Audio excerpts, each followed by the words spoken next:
The water came out of the tap the color of weak tea. Some days it was closer to rust. It smelled, people said, like a swimming pool, or like something worse, and it left rings in the bathtub and rashes on the children who were bathed in it. In a house on the east side of Flint, Michigan, a mother named Leanne Walters watched it come out brown into a glass she had filled for her twin boys, and she did the thing that turned out to be the whole story. She did not accept that it was fine. She wrote it down, she saved the water, and she started asking who was responsible. This is the story of a city that was poisoned, not by an accident and not by an enemy, but by a decision about money, and then told for a year and a half that the water was safe to drink. It is a story with villains, but the sharpest thing in it is not any one villain. It is a piece of paper. Because everything that happened to Flint was written down, correctly, by people who understood exactly what it meant. And it happened anyway. Start with the decision. Flint had been buying its water for decades from the city of Detroit, which pulled it from Lake Huron and treated it, among other things, to protect the pipes. In the spring of 2014, Flint, run at the time by a state-appointed emergency manager whose whole job was to cut costs, switched its water supply to the Flint River.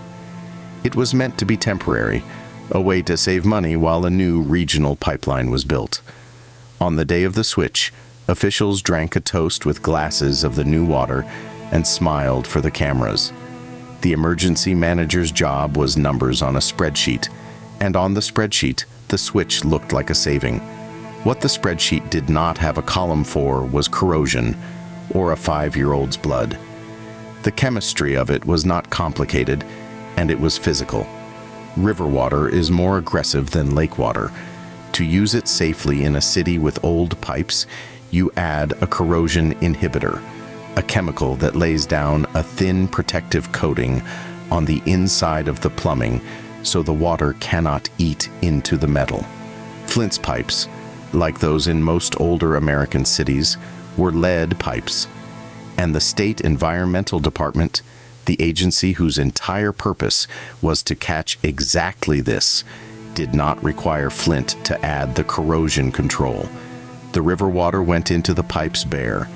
An engineer who later tested it found the Flint River water was 19 times more corrosive than the Detroit water it replaced.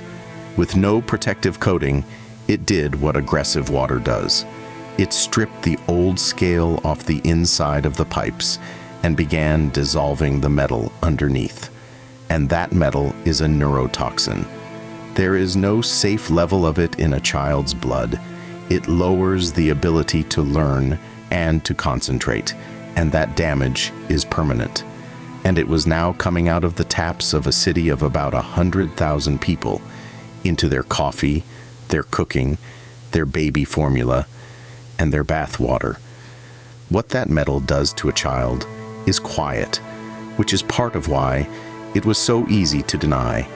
It does not arrive with a fever. It settles into a developing brain and lowers a few points here and a few points there. The capacity to learn, to concentrate, to sit still. And it does not give those points back. Multiply that across the children of a whole city, and you have bent the arc of thousands of lives without a single dramatic moment anyone can film. That is the kind of harm a bureaucracy is worst at seeing, because it does not look like an emergency until years later, when it can no longer be undone. The whole disaster comes down to one number, and it is small. The corrosion inhibitor that would have kept the metal in the pipes and out of the water would have cost the city on the order of $140 a day. That is the price of the disaster. Everything that follows, the poisoned children, the deaths, the years of ruined trust, was purchased in exchange for saving $140 a day. The residents knew something was wrong long before the officials admitted it, because they were living in it. They came to public meetings holding jugs of brown water, They reported rashes and hair loss and stomach illness. And for month after month, the answer from the authorities was a version of the same sentence. The water meets standards. The water is safe. You can drink it. The gap between what people could see in their own glasses and what they were being told from podiums is the real engine of this story. It is what turns a plumbing mistake into a betrayal. Leanne Walters was the crack in that wall. Her water tested astronomically high, hundreds of times the level at which a city is supposed to act. One of her sons had stopped growing properly. She kept every result and every letter, and she learned the federal rules on the metal better than the officials who were supposed to enforce them. Months later, she would sit in front of a congressional committee and describe, plainly, watching her own children get sick while being told the water was fine, and the room would go silent because there was nothing to argue with. But in the summer of 2015, she was still just a mother in a kitchen with a jug of brown water and a growing certainty that the people in charge were lying to her. When a scientist from the Federal Environmental Agency, a man named Miguel Del Toral, looked at her results, he understood immediately what they meant and what the law required, and he wrote it into a memo. He wrote that the city was not protecting its pipes, that the danger was real, and that residents should be warned, not reassured. In a private message, he put it in plainer words. This, he said, borders on criminal neglect. What happened to that memo is the center of the whole post-mortem. It was not lost. It was not ignored by accident.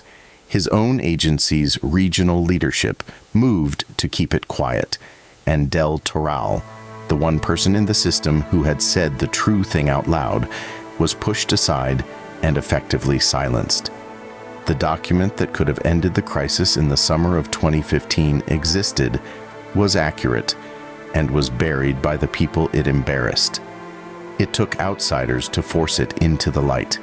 A Virginia Tech engineer named Marc Edwards, who had exposed a water contamination disaster before in the nation's own capital, and had been attacked for it and then proven right, brought a team to Flint, tested hundreds of homes on his own, and found that 40% of them had dangerous amounts of the metal in the water. And then a Flint pediatrician did the thing that finally broke the denial. Dr. Mona Hanna-Attisha did not test the water. She tested the children.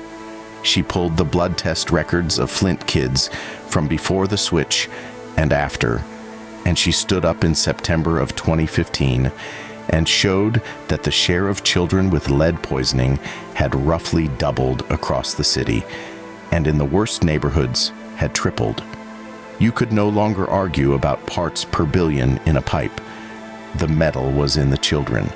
The state attacked her numbers first, the way it had attacked every warning before hers. Then, within weeks, it folded. In October of 2015, a year and a half after the switch, Flint went back to Detroit Water and began pouring in the corrosion control it should have used from the first day. But you cannot unpoison a child, and you cannot unleash a pipe on a schedule. The poison was already in a generation of kids who will carry some part of it for the rest of their lives. And the metal was not even the deadliest part. During the same period the city was on the river, Genesee County was hit by an outbreak of Legionnaires' disease, a severe pneumonia that spreads through water systems. The corrosive river water had eaten up the chlorine that was supposed to keep bacteria in check, and the system became a place where the bacteria could thrive.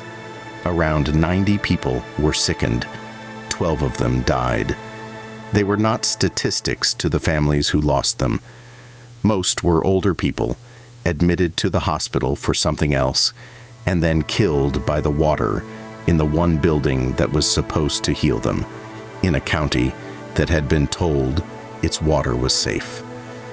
12 people died of the water. in their own county, in the United States, because the water had been left unprotected to save money, and because the alarms that should have stopped it were silenced instead of heard. The bill for saving that $140 a day would eventually be counted in the hundreds of millions. Pipes torn out and replaced, lawsuits, bottled water trucked in by the pallet for years, a settlement for the families, and long-term monitoring of the children who were exposed. Every dollar of it was spent to undo a decision that had been made to save a rounding error. And no check ever written could buy back a single point of a child's mind or return one of the 12. Here is the post-mortem. Flint is often told as a story about corrosion, and the chemistry is real. Aggressive water, bare pipes, poison in the blood. But the corrosion of the pipes is not actually the failure.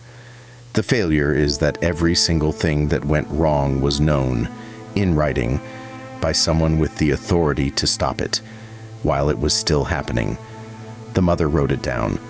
The federal scientist put it in a memo and used the word criminal. The engineer measured it. The doctor proved it in the one place that could not be spun, the bodies of the children. The system did not fail because the truth was unavailable.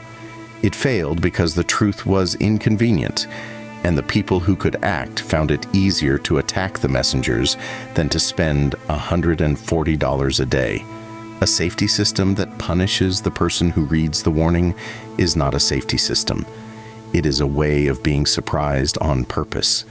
Miguel Del Toral wrote the words down more than a year before the state admitted anything at all, and every word of it was true. But the post-mortem writes itself. The only question is whether anyone reads it before the next one.